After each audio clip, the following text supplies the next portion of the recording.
ಸ್ನೇಹಿತರೆ, ಮೀಡಿಯಾ ಮಾಸ್ಟರ್ಸ್ಗೆ ಸ್ವಾಗತ ಸುಸ್ವಾಗತ. ಗೆಳೆಯರೆ, ಜಗತ್ತು ಆಧುನಿಕತೆಯ ಕಡೆಗೆ ಓಡ್ತಾ ಇದೆ. ನಮ್ಮ ಕೈಯಲ್ಲಿರೋ ಮೊಬೈಲು ಇಡೀ ವಿಶ್ವವನ್ನು ನಮ್ಮ ಬೆರಳ ತುದಿಗೆ ತಂದು ನಿಲ್ಲಿಸಿದೆ. ನಾವು ಓಡಾಡೋದಕ್ಕೆ ಕಾರು, ಬೈಕು, ಬಸ್ಸು, ರೈಲು, ವಿಮಾನಗಳು, ಮನುಷ್ಯ ಏನೆಲ್ಲ ತಯಾರು ಮಾಡ್ಕೋತಾ ಇದ್ದಾನೆ, ಇನ್ನೇನೆಲ್ಲ ತಯಾರು ಮಾಡೋದಕ್ಕೆ ಹೋಗ್ತಾ ಇದ್ದಾನೆ. ಆದರೆ ಮನುಷ್ಯನ ಈ ತಾಂತ್ರಿಕ ಅನ್ವೇಷಣೆಗಳು ಪರಿಣಾಮಕಾರಿಯಾಗಿ ಕೆಲಸ ಮಾಡಬೇಕು ಅಂದರೆ ಅದೊಂದು ಕೆಮಿಕಲ್ ಎಲಿಮೆಂಟ್ ಬೇಕು. ಅದಕ್ಕಾಗಿ ಇವತ್ತು ವಿಶ್ವದಲ್ಲಿ ವಿಪರೀತ ಬೇಡಿಕೆ ಇದೆ. ಆಸ್ಟ್ರೇಲಿಯಾ, ಚಿಲಿ ಹಾಗೂ ಚೈನಾಗಳು ಇದನ್ನು ಮಾರಾಟ ಮಾಡಿನೇ ಕೋಟ್ಯಂತರ ರೂಪಾಯಿ ಗಳಿಸ್ತಾ ಇವೆ. ಇನ್ನು ಚೈನಾ ಈ ಕೆಮಿಕಲ್ ಎಲಿಮೆಂಟ್ ಮೇಲೆ ಏಕಸ್ವಾಮ್ಯವನ್ನು ಸಾಧಿಸಿ ಜಗತ್ತಿನ ಬಹುತೇಕ ಎಲೆಕ್ಟ್ರಿಕ್ ಮತ್ತು ಎಲೆಕ್ಟ್ರಾನಿಕ್ ಉದ್ಯಮದ ಮೇಲೆ ಆಧಿಪತ್ಯವನ್ನು ಸಾಧಿಸುವ ಪ್ರಯತ್ನವನ್ನು ಮಾಡ್ತಾ ಇದೆ. ಅದನ್ನ ವೈಟ್ ಗೋಲ್ಡ್ ಅಂತ ಜಗತ್ತು ಕರೆಯುತ್ತೆ. ಭವಿಷ್ಯದಲ್ಲಿ ಜಗತ್ತಿಗೆ ಅತ್ಯಗತ್ಯವಾದ ಖನಿಜ ಅನ್ನಿಸ್ಕೊಳ್ತಾ ಇರೋ ಆ ವೈಟ್ ಗೋಲ್ಡ್ ಈಗ ನಮ್ಮ ಕರ್ನಾಟಕದಲ್ಲೂ ಪತ್ತೆಯಾಗಿದೆ. ಈ ವಿಷಯವನ್ನ ಕೇಂದ್ರ ಸಚಿವರು ಲೋಕಸಭೆಯಲ್ಲಿ ಸ್ಪಷ್ಟಪಡಿಸಿದ್ದಾರೆ. ಹಾಗಾದ್ರೆ ಏನಿದು ವೈಟ್ ಗೋಲ್ಡ್ನ ಕಥೆ? ಇದರಿಂದ ಆಗೋ ಉಪಯೋಗ ಏನು? ಅದಕ್ಕೆ ಜಾಗತಿಕವಾಗಿರೋ ಬೇಡಿಕೆ ಎಷ್ಟು ಅನ್ನೋದ್ರ ಬಗ್ಗೆ ಒಂದಷ್ಟು ಮಾಹಿತಿಯನ್ನ ನಾವಿಲ್ಲಿ ನೋಡೋಣ.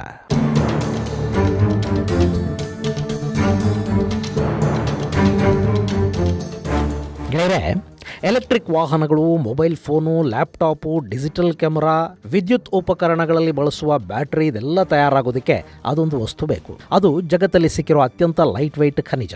ಅದನ್ನು ನೀರಿನ ಹತ್ತಿರಕ್ಕೆ ತಂದರೆ ಅದು ಬೆಂಕಿ ಉಂಡೆ ಆಗುತ್ತೆ. ಸ್ವಲ್ಪ ಹೆಚ್ಚು ಪ್ರಮಾಣದಲ್ಲಿ ನೀರಿಗೆ ಹಾಕಿದರೆ ಸ್ಫೋಟಗೊಳ್ಳುತ್ತೆ. ಸಲ್ಫರ್ ಜೊತೆ ಸೇರಿಸಿದರೆ ಪಟಾಕಿ ಥರ ಸಿಡಿಯುತ್ತೆ. ಮರಳಿನ ಮೇಲೆ ಹಾಕಿದರೆ ಹೊತ್ತಿ ಉರಿಯುತ್ತೆ. ಸುಮ್ಮನೆ ಗಾಳಿಲಿಟ್ಟರೂ ಕೂಡ ಅದು ರಿಯಾಕ್ಟ್ ಆಗ್ತಲೇ ಇರುತ್ತೆ. ಅಂಥ ವಸ್ತು ಈಗ ಜಗತ್ತಿಗೆ ಅತ್ಯವಶ್ಯಕ.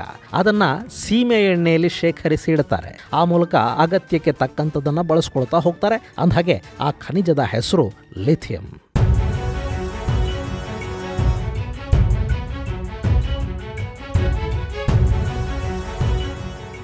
ಇಂಥ ಲಿಥಿಯಂಗಾಗಿ ಇವತ್ತು ಜಗತ್ತು ನೋಡ್ತಾ ಇರೋದು ಆಸ್ಟ್ರೇಲಿಯಾದ ಕಡೆಗೆ. ಯಾಕೆಂದರೆ ಇಡೀ ಜಗತ್ತಲ್ಲಿ ಈ ವೈಟ್ ಗೋಲ್ಡ್ ಹೆಚ್ಚು ಕಂಡು ಬರ್ತಾ ಇರೋದು ಆಸ್ಟ್ರೇಲಿಯಾ, ಚಿಲಿ ಹಾಗೂ ಚೀನಾಗಳಲ್ಲಿ.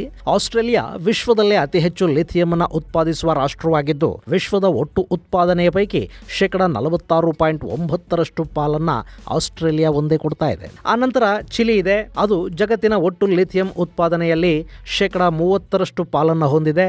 ಅದಾದ ನಂತರ ಚೈನಾ ಇದೆ. ಅಲ್ಲಿ 14.6% ಲಿಥಿಯಂ ಉತ್ಪಾದನೆ ನಡೆಯುತ್ತೆ. ಜೊತೆಗೆ ಚೈನಾ ಆಸ್ಟ್ರೇಲಿಯಾ ಹಾಗೂ ಚಿಲಿಯಲ್ಲಿ ಕೂಡ ತನ್ನ ಗಣಿಗಳನ್ನು ಹೊಂದಿದೆ. ಹೀಗಾಗಿ ಚೈನಾಗೆ ಲಿಥಿಯಂನ ಕೊರತೆ ಇಲ್ಲ. ಇನ್ನು ಭಾರತ ಸೇರಿದ ಹಾಗೆ ಸಾಕಷ್ಟು ದೇಶಗಳು ಲಿಥಿಯಂಗಾಗಿ ಈ ಮೂರೂ ದೇಶಗಳ ಮೇಲೆ ಅವಲಂಬಿತ ಆಗಿವೆ.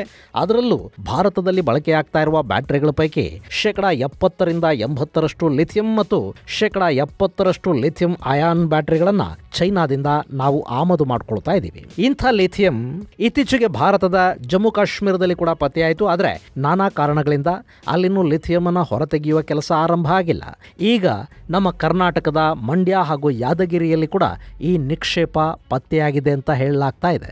ಭಾರತ ಝೀರೋ ಎಮಿಷನ್ನ ಗುರಿಯನ್ನು ಹಾಕೊಂಡಿದೆ. ಹೀಗಾಗಿ ಪೆಟ್ರೋಲ್, ಡೀಸೆಲ್, ಕಲ್ಲಿದ್ದಲಿನಂಥ ಪಳೆಯುಳಿಕೆ ಆಧಾರಿತ ಇಂಧನ ಬಳಕೆಯನ್ನು ಕಡಿಮೆ ಮಾಡ್ಕೋಬೇಕು ಅಂತ ಬಯಸ್ತಾ ಇದೆ. ಅದಕ್ಕಾಗಿ ನಮ್ಮ ರಸ್ತೆಗಳಲ್ಲೀಗ ಎಲೆಕ್ಟ್ರಿಕ್ ವಾಹನಗಳ ಸಂಖ್ಯೆ ಹೆಚ್ಚಾಗ್ತಾ ಇರೋದನ್ನ ನಾವು ನೋಡ್ತಾ ಇದ್ದೀವಿ. ಹಾಗೆ ಸೋಲಾರ್ ಪವರ್ಗೆ ಕೂಡ ಭಾರತ ಮಹತ್ವವನ್ನು ಕೊಡ್ತಾ ಇದೆ. ಇಲ್ಲಿ ಎಲೆಕ್ಟ್ರಿಕ್ ವಾಹನಗಳಿಗೆ, ಸೋಲಾರ್ ಕರೆಂಟಿಗೆ ಎಲ್ಲದಕ್ಕೂ ಬ್ಯಾಟರಿಗಳು ಬೇಕು. ಅದಕ್ಕಾಗಿ ಲಿಥಿಯಂ ಬೇಕು. ಜೊತೆಗೆ ವಿಶೇಷ ಸೆರಾಮಿಕ್ಸ್, ಗ್ಲಾಸ್ ತಯಾರಿಕೆಯಲ್ಲಿ ಕೂಡ ಇದನ್ನು ಬಳಕೆ ಮಾಡ್ತಾರೆ. ಏರೋಸ್ಪೇಸ್ ಉದ್ಯಮಕ್ಕೆ ಕೂಡ ಲಿಥಿಯಂನ ಅಗತ್ಯ ಇದೆ. ಇದನ್ನು ಹುಡುಕೋದಿಕ್ಕೆ ಭಾರತದ ಗಣಿ ಮತ್ತು ಭೂವಿಜ್ಞಾನ ಇಲಾಖೆ ಇತ್ತೀಚೆಗೆ ಮುಂದಾಯಿತು. ಹೀಗಿರುವಾಗಲೇ 2023ರಲ್ಲಿ ಜಮ್ಮು ಕಾಶ್ಮೀರದಲ್ಲಿ ಭಾರಿ ಪ್ರಮಾಣದ ಲಿಥಿಯಂ ಪತ್ತೆಯಾಯಿತು. ಅಲ್ಲಿನ ರಿಯಾಸಿ ಜಿಲ್ಲೆಯ ಸಲಾಲ್ ಹೈಮಾನಾ ಪ್ರದೇಶದಲ್ಲಿ ಸುಮಾರು 59 ಲಕ್ಷ ಟನ್ನಷ್ಟು ಲಿಥಿಯಂ ನಿಕ್ಷೇಪಗಳಿವೆ ಅಂತ ಗೊತ್ತಾಯಿತು. ಇದು ದೇಶದಲ್ಲಿ ಪತ್ತೆಯಾದ ಅತ್ಯಧಿಕ ಪ್ರಮಾಣದ ಲಿಥಿಯಂ ನಿಕ್ಷೇಪ ಅನ್ನಿಸ್ಕೊಳ್ತು. ಅದಾದ ಬಳಿಕ ರಾಜಸ್ಥಾನ, ಜಾರ್ಖಂಡ್ ರಾಜ್ಯಗಳಲ್ಲಿ ಕೂಡ ಲಿಥಿಯಂ ಇದೆ ಅನ್ನೋದು ಗೊತ್ತಾಯಿತು. ಇದೇ ಸಂದರ್ಭದಲ್ಲಿ ಕರ್ನಾಟಕದಲ್ಲೂ ಎಲ್ಲಾದರೂ ಲಿಥಿಯಂ ಸಿಗಬಹುದಾ ಅನ್ನೋ ನಿಟ್ಟಲ್ಲಿ ಒಂದಷ್ಟು ಪರೀಕ್ಷೆಗಳಾದವು. ಈಗ ರಾಜ್ಯದಲ್ಲೂ ಲಿಥಿಯಂ ನಿಕ್ಷೇಪಗಳು ಪತ್ತೆಯಾಗಿವೆ ಅಂತ ಕೇಂದ್ರ ಸಚಿವರು ಹೇಳಿದ್ದಾರೆ.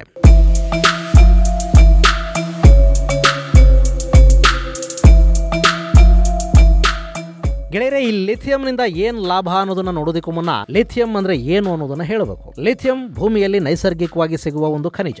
ಇದು ಕಬ್ಬಿಣದ ಹಾಗೆ, ಚಿನ್ನದ ಹಾಗೆ, ವಜ್ರದ ಹಾಗೆ ಸಪರೇಟ್ ಆಗಿ ಸಿಗೋದಿಲ್ಲ. ಬದಲಾಗಿ ಈ ಲಿಥಿಯಂ ಬೇರೊಂದು ಖನಿಜದ ಜೊತೆ ಪತ್ತೆ ಆಗುತ್ತೆ. ಅಗ್ನಿಶಿಲೆ ಹಾಗೂ ಬ್ರೈನ್ ವಾಟರ್ ಅಂತ ಕರೆಸಿಕೊಳ್ಳುವ ಉಪ್ಪು ನೀರಲ್ಲಿದಿರುತ್ತೆ. ಸ್ಪೋಡೋಮಿನ್, ಪೆಟಲೈಟ್, ಆಂಬ್ಲಿಗೋನೈಟ್ ಇವೆಲ್ಲ ಲಿಥಿಯಂ ಅನ್ನ ಹೊಂದಿರುವ ಪ್ರಮುಖ ಖನಿಜಗಳು ಅನ್ನಿಸ್ಕೊಳ್ಳುತ್ತವೆ. ಸಂಶೋಧಕರು ಇದನ್ನ LI ಅನ್ನೋ ಸಂಖ್ಯೆ ಸಂಕೇತದಿಂದ ಗುರುತಿಸ್ತಾರೆ. ಈ ಲಿಥಿಯಂ ಸಿಲ್ವರ್ ವೈಟ್ ಬಣ್ಣವನ್ನು ಹೊಂದಿದ್ದು ಅತ್ಯಂತ ಹಗುರವಾಗಿರುತ್ತೆ, ಹಾಗೆ ತುಂಬಾ ಮೃದುವಾಗಿ ಕೂಡ ಇರುತ್ತೆ. ಕಂಬಿಯಂತೆ ಕಾಣುವ ಲಿಥಿಯಂ ಅನ್ನ ಚಾಕುವಿನಿಂದ ಸಲೀಸಾಗಿ ತರಕಾರಿ ಕಟ್ ಮಾಡಿದ ಹಾಗೆ ಕಟ್ ಮಾಡೋದಕ್ಕೆ ಸಾಧ್ಯ ಆಗುತ್ತೆ. ಇನ್ನು ಈ ಲಿಥಿಯಂ ಇದೆಯಲ್ಲ, ಇದು ಅತ್ಯಂತ ಸಕ್ರಿಯವಾಗಿರುವ ಧಾತು. ಇದು ಗಾಳಿ, ನೀರು ಸೇರಿದ ಹಾಗೆ ಸಾಕಷ್ಟು ವಸ್ತುಗಳ ಜೊತೆಗೆ ತಕ್ಷಣಕ್ಕೆ ರಿಯಾಕ್ಟ್ ಆಗಿಬಿಡುತ್ತೆ. ಅದರಲ್ಲೂ ನೀರು ಬಿದ್ದರೆ ಇದು ಉರಿಯೋದಕ್ಕೆ ಶುರು ಮಾಡುತ್ತೆ. ಹೀಗಾಗಿ ಇದನ್ನ ಸೀಮೆ ಎಣ್ಣೆಯಲ್ಲಿ ಸಂಗ್ರಹ ಮಾಡಿಡ್ತಾರೆ. ಹೀಗೆ ದೊರೆಯುವ ಲಿಥಿಯಂ ಕೈಗಾರಿಕೆಗಳಲ್ಲಿ ಬಹುಬೇಡಿಕೆಯುಳ್ಳ ವಸ್ತು. ಆಧುನಿಕ ತಂತ್ರಜ್ಞಾನದಲ್ಲಿ ಇದರ ಉಪಯೋಗ ತುಂಬಾನೇ ಅಧಿಕವಾಗಿದೆ. ಮೊಬೈಲ್ಗಳು, ಲ್ಯಾಪ್ಟಾಪ್ಗಳು, ಎಲೆಕ್ಟ್ರಿಕ್ ವಾಹನಗಳು, ಡಿಜಿಟಲ್ ಕ್ಯಾಮೆರಾಗಳ ಬ್ಯಾಟರಿಗಳನ್ನ ಲಿಥಿಯಂನಿಂದ ತಯಾರು ಮಾಡ್ತಾರೆ. ಇದರ ಜೊತೆಗೆ ಹೃದಯದಲ್ಲಿ ಅಳವಡಿಸುವ ಪೇಸ್ ಮೇಕರ್ಗಳಲ್ಲಿ, ಗೊಂಬೆಗಳಲ್ಲಿ, ಹಾಗೆ ಗಡಿಯಾರಗಳಲ್ಲಿ ಬಳಸುವ ರೀಚಾರ್ಜ್ ಮಾಡೋದಕ್ಕೆ ಸಾಧ್ಯವಾಗದ ಬ್ಯಾಟರಿಗಳಲ್ಲಿ ಕೂಡ ಲಿಥಿಯಂ ಪ್ರಮುಖವಾಗಿರುತ್ತೆ. ಇನ್ನು ಲಿಥಿಯಂ ಅನ್ನ ಇತರ ಲೋಹಗಳ ಜೊತೆ ಸೇರಿಸಿ ಮಿಶ್ರ ಲೋಹಗಳನ್ನು ಕೂಡ ತಯಾರು ಮಾಡ್ತಾರೆ. ಈ ಮಿಶ್ರ ಲೋಹಗಳು ಅನೇಕ ಉಪಯೋಗಗಳನ್ನು ಹೊಂದಿವೆ. ಮ್ಯಾಗ್ನೀಷಿಯಂ ಲಿಥಿಯಂ ಮಿಶ್ರ ಲೋಹವನ್ನ ಯೋಧರು ಧರಿಸುವ ಚೆಸ್ಟ್ ಕವರ್ ಅಲ್ಲಿ ಬಳಸ್ತಾರೆ. ಅಲ್ಯೂಮಿನಿಯಂ ಲಿಥಿಯಂ ಮಿಶ್ರ ಲೋಹ ವಿಮಾನ, ಸೈಕಲ್ ಹಾಗೂ ಹೈಸ್ಪೀಡ್ ರೈಲುಗಳ ತಯಾರಿಕೆಯಲ್ಲಿ ಬಳಕೆ ಆಗುತ್ತೆ. ಲಿಥಿಯಂ ಆಕ್ಸೈಡ್ ಅನ್ನ ವಿಶೇಷ ಗಾಜುಗಳು ಹಾಗೂ ಸೆರಾಮಿಕ್ಸ್ ತಯಾರಿಕೆಗೆ ಬಳಸ್ತಾರೆ. ಲಿಥಿಯಂ ಕ್ಲೋರೈಡ್ ಅನ್ನ ಎಸಿಯಲ್ಲಿ ಬಳಸಲಾಗುತ್ತೆ. ಇನ್ನು ಇದನ್ನ ಕೂಲೆಂಟ್ ಅಲ್ಲಿ ಕೂಡ ಬಳಸ್ತಾರೆ. ಸ್ನೇಹಿತರೆ, ಲಿಥಿಯಂನ ಉಪಯೋಗ ಹೇಳ್ತಾ ಹೋದ್ರೆ ಅದರ ಬಗ್ಗೆ ದೊಡ್ಡ ಪಟ್ಟಿಯನ್ನು ಮಾಡಬೇಕಾಗುತ್ತೆ. ಇವತ್ತು ಜಗತ್ತಿಗೆ ಚಿನ್ನ, ಬೆಳ್ಳಿ, ಕಬ್ಬಿಣ ಇವೆಲ್ಲ ಹೇಗೆ ಬೇಕೋ ಅದೇ ತರ ಈ ಲಿಥಿಯಂನ ಅಗತ್ಯ ಕೂಡ ಇದೆ. ಇಂಥ ಲಿಥಿಯಂನ ನಿಕ್ಷೇಪ ಕರ್ನಾಟಕ ರಾಜ್ಯದ, ನಮ್ಮ ರಾಜ್ಯದ ಮಂಡ್ಯ ಹಾಗೂ ಯಾದಗಿರಿ ಜಿಲ್ಲೆಗಳಲ್ಲಿ ಸಿಕ್ಕಿದೆ.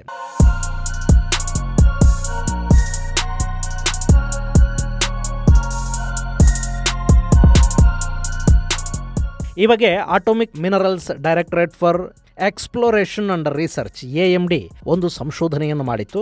ಆ ಪರೀಕ್ಷೆಯಲ್ಲಿ ಮಂಡ್ಯ ಹಾಗೂ ಯಾದಗಿರಿಯಲ್ಲಿ ಲಿಥಿಯಂ ಇರೋದು ಪತ್ತೆಯಾಗಿದೆ. ಈ ವಿಷಯನ ಅಣುಶಕ್ತಿ, ವಿಜ್ಞಾನ ಹಾಗೂ ತಂತ್ರಜ್ಞಾನ ಸಚಿವ ಜಿತೇಂದ್ರ ಸಿಂಗ್ ರಾಜ್ಯಸಭೆಯಲ್ಲಿ ಲಿಖಿತ ಉತ್ತರದಲ್ಲಿ ತಿಳಿಸಿದ್ದಾರೆ. ನಮ್ಮ ಮಂಡ್ಯ ಜಿಲ್ಲೆಯ ಮರಳಗಾಲದಲ್ಲಿ ಹಾಗೆ ಯಾದಗಿರಿ ಜಿಲ್ಲೆಯ ಅಲ್ಲಾಪುರದಲ್ಲಿ ಸುಮಾರು 1600 ಟನ್ಗಳಷ್ಟು ಲಿಥಿಯಂ ನಿಕ್ಷೇಪ ಪತ್ತೆಯಾಗಿದೆ ಅಂತ ಸಚಿವರು ತಿಳಿಸಿದ್ದಾರೆ. ಇದು ತುಂಬಾ ದೊಡ್ಡ ನಿಕ್ಷೇಪ ಏನಲ್ಲ, ಆದರೆ ಕರ್ನಾಟಕದ 2 ಜಿಲ್ಲೆಗಳಲ್ಲಿ ಲಿಥಿಯಂ ಇದೆ ಅನ್ನೋದು ಗೊತ್ತಾಗಿರೋದ್ರಿಂದ ಇದರ ಬಗ್ಗೆ ಮತ್ತಷ್ಟು ಸಂಶೋಧನೆಗಳು ನಡೆಸೋದಕ್ಕೆ ಇದು ಒಂದು ಸಣ್ಣ ಸ್ಫೂರ್ತಿ ಆಗಬಹುದು. ಇನ್ನು ನಮ್ಮ ರಾಜ್ಯದಲ್ಲಿ ನಿಕ್ಷೇಪ ಪತ್ತೆಯಾದ್ರೆ ರಾಜ್ಯದ ಆರ್ಥಿಕತೆಗೆ ಅದು ನೇರ ಕೊಡುಗೆಯನ್ನು ಕೊಡುತ್ತೆ. ಯಾಕೆಂದ್ರೆ ಮುಂದಿನ ದಿನಗಳಲ್ಲಿ ಲಿಥಿಯಂಗೆ ಬೇಡಿಕೆ ಮತ್ತಷ್ಟು ಹೆಚ್ಚಾಗುತ್ತೆ. ನಮಗೆಲ್ಲ ಗೊತ್ತಿರೋ ಹಾಗೆ ಈಗಾಗಲೇ ಮೊಬೈಲು, ಕಾರು, ಕಂಪ್ಯೂಟರ್ಗಳು ಇಲ್ಲದೆ ಮನುಷ್ಯನ ಬದುಕೇ ಇಲ್ಲ ಅನ್ನೋ ಸ್ಥಿತಿಗೆ ನಾವು ಬಂದು ಮುಟ್ತಾ ಇದ್ದೀವಿ. ಹೀಗಾಗಿ ಭಾರತಕ್ಕೆ ಮುಂದಿನ ದಿನಗಳಲ್ಲಿ ಅತಿ ಹೆಚ್ಚು ಪ್ರಮಾಣದ ಲಿಥಿಯಂ ಬೇಕಾಗುತ್ತೆ. ಅದನ್ನು ನಾವು ಸದ್ಯಕ್ಕೆ ಆಮದು ಮಾಡ್ಕೊಳ್ತಾ ಇದ್ದೀವಿ. ಈಗ ಭಾರತದಲ್ಲೇ ಲಿಥಿಯಂ ಪತ್ತೆ ಆಗ್ತಾ ಇರೋದ್ರಿಂದ ಭಾರತ ಮುಂದಿನ ದಿನಗಳಲ್ಲಿ ಈ ಕ್ಷೇತ್ರದಲ್ಲಿ ಕೂಡ ಆತ್ಮನಿರ್ಭರಗೊಳ್ಳುವ ಸಾಧ್ಯತೆ ಇರುತ್ತೆ. ಇನ್ನು ರಾಜ್ಯಕ್ಕೇನು ಲಾಭ? ಇಲ್ಲಿನ ನಿಕ್ಷೇಪಗಳ ಮೇಲೆ ರಾಜ್ಯ ಸರ್ಕಾರ ರಾಯಲ್ಟಿ ವಿಧಿಸೋದಕ್ಕೆ ಅವಕಾಶ ಇರುತ್ತೆ. ಮೊನ್ನೆ ತಾನೇ ಸುಪ್ರೀಂ ಕೋರ್ಟ್ ಕೊಟ್ಟ ತೀರ್ಪು ಕೂಡ ರಾಜ್ಯ ಸರ್ಕಾರಗಳಿಗೆ ಗಣಿಗಳಿಂದ ರಾಯಲ್ಟಿ ವಸೂಲು ಮಾಡುವ ಅವಕಾಶವನ್ನು ಕೊಡ್ತಾ ಇದೆ. ಇನ್ನು ಈ ಲಿಥಿಯಂ ಹೊರತೆಗೆಯೋ ಕೆಲಸ ನಡೆದ್ರೆ ಒಂದಷ್ಟು ಬ್ಯಾಟರಿ ಇಂಡಸ್ಟ್ರಿಗಳಲ್ಲಿ ಬರುವ ಸಾಧ್ಯತೆ ಇರುತ್ತೆ ಮತ್ತು ಇದು ಉದ್ಯೋಗ ಸೃಷ್ಟಿಗೆ ಹೆಚ್ಚು ಅವಕಾಶವನ್ನು ಕಲ್ಪಿಸಿಕೊಡುತ್ತೆ. ಇನ್ನು ಪರಿಸರ, ಮನುಷ್ಯ ತನ್ನ ಅಗತ್ಯಗಳಿಗೆ ನೆಲ ಅಗೆಯೋದನ್ನು ಬಿಡೋದಿಲ್ಲ. ಅದನ್ನು ತಡೆಯೋದಕ್ಕೆ ಕೂಡ ಮುಂದಿನ ದಿನಗಳಲ್ಲಿ ಸಾಧ್ಯ ಆಗದೇ ಇರಬಹುದು. ಹೀಗಾಗಿ ಮೈನಿಂಗ್ ಮಾಡೋ ಕಂಪನಿಗಳಿಂದ ಸರ್ಕಾರಗಳು ಪರಿಸರದ ಹೆಸರಲ್ಲಿ ಸಾಕಷ್ಟು ಹಣವನ್ನು ವಸೂಲಿ ಮಾಡುತ್ತವೆ. ಆ ಹಣದ ಸದ್ವಿನಿಯೋಗ ಆದರೆ ಅದನ್ನು ಜನಪ್ರಿಯ ಯೋಜನೆಗಳಿಗೆ ಬಳಸದೆ ಕಾಡು ಬೆಳೆಸೋದಕ್ಕೆ ಸರಿಯಾಗಿ ಬಳಕೆ ಮಾಡಿದರೆ ಹಾಳಾಗೋ ಪ್ರಕೃತಿಗೆ ಪರ್ಯಾಯವಾಗಿ ಬೇರೆ ಕಡೆ ಕಾಡುಗಳನ್ನು ಬೆಳೆಸುವ ಕೆಲಸ ಮಾಡಬಹುದು. ಆದರೆ ಅದನ್ನು ಎಷ್ಟರ ಮಟ್ಟಿಗೆ ಸರ್ಕಾರಗಳು ಮಾಡುತ್ತವೆ ಗೊತ್ತಿಲ್ಲ. ಇದು ಗೆಳೆಯರೆ, ರಾಜ್ಯದಲ್ಲಿ ಪತ್ತೆಯಾಗಿರುವ ಲಿಥಿಯಂ ನಿಕ್ಷೇಪಗಳ ಕುರಿತಾದ ಒಂದಷ್ಟು ಮಾಹಿತಿ. ಮುಂದಿನ ಸಂಚಿಕೆಯಲ್ಲಿ ಮತ್ತಷ್ಟು ವಿಶೇಷಗಳ ಜೊತೆ ಮತ್ತೆ ಭೇಟಿಯಾಗೋಣ. ಅಲ್ಲಿವರೆಗೆ ಜೈ ಹಿಂದ್, ಜೈ ಕರ್ನಾಟಕ.